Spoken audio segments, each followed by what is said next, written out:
Hey, this is Mike Herndon with MCPSS TV. We're here at Davidson High School with Davidson High coach Fred Riley.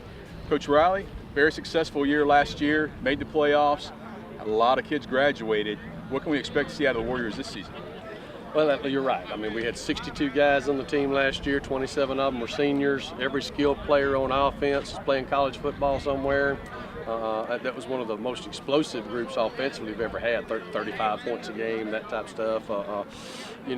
So we're going to be a work in progress on offense.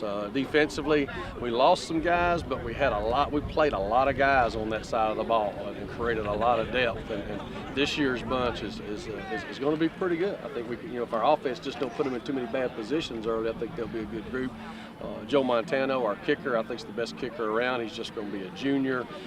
We're certainly hoping to use him as a weapon. With so much offensive production having graduated, who are some of the guys you expect to step up and fill in the gaps there? Tim Johnson will be our quarterback. Tim is sort of cut out of the same mold as Cephas in terms of the kind of person that he is, an AB honor student, a smart, great leader. Didn't miss a workout all summer. Matter of fact, came on days we didn't have workout scheduled and got extra work. He's certainly the leader of that group. Kobe Blunt, who's a two-way guy, football and baseball, a great baseball player, will start at running back. A.J. Williams is the one guy we have coming back on offense that has scored a touchdown and touched the ball a little bit.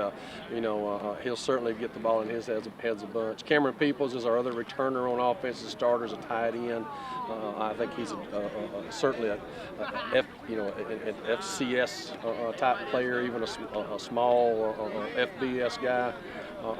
And then Malik Crandall, Paul James. These are guys that are senior wide receivers who were playing JV as juniors last year because of the guys that have been in front of them all this time. Well, it's their time to play, and I believe they'll play as well as they possibly can, and look forward to good things from them. One of the better games of the year last year was the season opener against Daphne. Built a big lead, and they came back. Just an exciting game to watch. You start off with them again on a Thursday night. Look forward to that game for us. They're going to be very good. I think they've got 8 or 9 starters back on defense.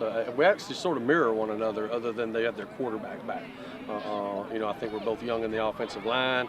I think we both got young, skilled people. I think their running back's a returner, but he's still a young guy.